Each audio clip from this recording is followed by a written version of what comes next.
भाई आप समझ तो गए होंगे, मैं हिसार हूं और प्रद्युमन जोशीला जी के साथ हूं। तो भाई यह वीडियो शुरू करा प्रद्युमन जी के साथ।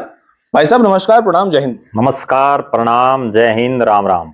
कैसे हैं सर आप? बहुत बढ़िया, स्वस्थ एकदम, मौज। वाह जी वाह। तो आगे आने वाले भविष्य में 2029 पर अगर आज पहुंच जाए हम, तो क्या लगा है कि भाजपा आज की परिस्थिति में चौथी बार सरकार बनाने की पोजीशन में है, या हुड्डा साहब मजबूत है?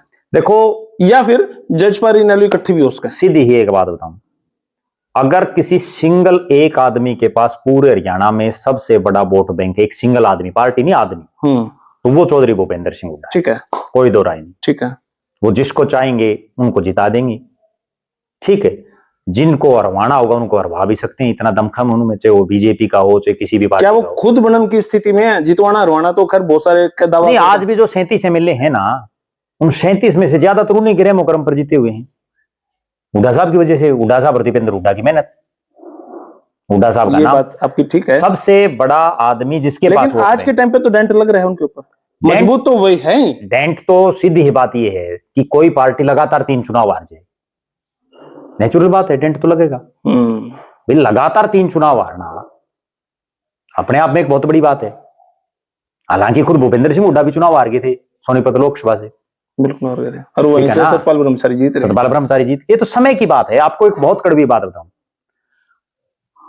हर चुनाव में अलग परिस्थितियां होती जी।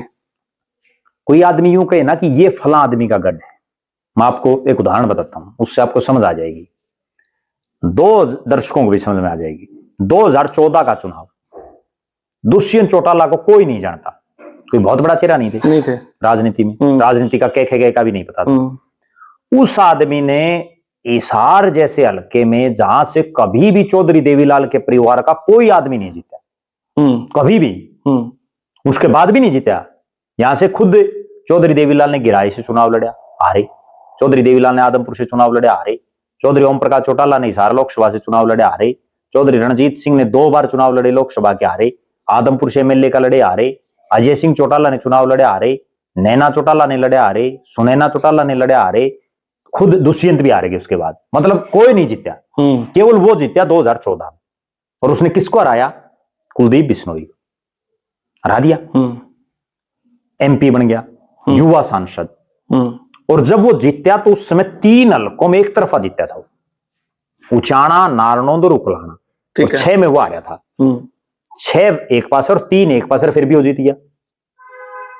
ठीक है, उसके बाद देखो चुनाव कैसे घूमता है, वो एमपी बन गया, सबसे युवा सांसद, खूब नाम हो गया उसका, युवा बन गया तो नाम हो गया।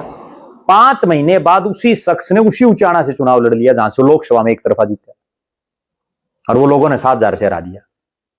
प्रेमलता जीत गई नाम होने के बाद। बिल्कुल। फिर आगे देखो आप, 5 साल बाद वो चुनाव लड़ता है और प्रेमलता को वो हरा देता है बुरी तरह से, 47,000 के आसपास वोटों से, 47,000 के आसपास हरा देता है। अगले चुनाव में उसके 7,000 वोट आते हैं। अब देखो कहां से कहां घूम रहा है सिस्टम। तो हर चुनाव में अलग अलग परिस्थितियां हैं। अपनी इतनी लंबी बातचीत में जी एक नाम गायब है, रणदीप सुरजेवाला। वो क्यों विलुप्त है? वो इसलिए विलुप्त है कि वो, उनके जो कार्यकर्ता वो तो चाहते हैं कि मुख्यमंत्री बन जाए, लेकिन वो कैथल से बाहर जा ही नहीं रहा कहीं। पूरे हरियाणा में 90 हल्के हैं, दर्शक भी इस वीडियो पर कमेंट कर सकते हैं कि आपके हल्के में आपने आखिरी बार रणदीप सुरजेवाला को कब देखा था। लोग याद नहीं, भूल गए लोग। सिर्फ हाँ, रणदीप सिंह सुरजेवाला 2004 में, आज भी मुझे वो दिन याद है, जब वो युवा कांग्रेस का राष्ट्रीय अध्यक्ष था। और युवा कांग्रेस के राष्ट्रीय अध्यक्ष होने के नाते हरियाणा में उस समय चौटाला साहब की सरकार थी। वो रोज आड़ा प्रदर्शन रखा था, रोज धरने, जलसे, जुलूस पूरे हरियाणा में घूमया करता। उसके बाद उसकी पहले तो हिसार लोकसभा से टिकट कटेगी, जेपी को मिल गई, जेपी बन गया एमपी। उसके बाद वो आड़ता हो गया विलुप्त। पढ़े लिखे आदमी, खूब राजनीति की एक बड़ी कड़वी बात हो रही है, डिसेंट है, एक बड़ी कड़वी बात हो रहा है, बहुत ज्यादा पढ़े लिखे भी इसमें घने कामयाब नहीं है। क्या बात ब्रिजेंद्र सिंह पे लागू हो रही है? नहीं, ब्रिजेंद्र सिंह नहीं, आप अंदाजा लगा के देख लो, बहुत ज्यादा पढ़े लिखे इसमें देखो, बिल्कुल अनपढ़ भी कामयाब नहीं है। लेकिन इसमें इतना हो भाई ठीक ठाक सा, जिसने जो व्यवहारिक जानकारी हो वो ज्यादा काम। बहुत बहुत शुक्रिया सर, बहुत बहुत धन्यवाद। तो भाई यह वीडियो आपने कैसे लगी कमेंट बॉक्स में अपनी राय दें और तब तक के लिए धन्यवाद। जय हिंद, भारत माता की जय। थैंक यू मेरे भाई।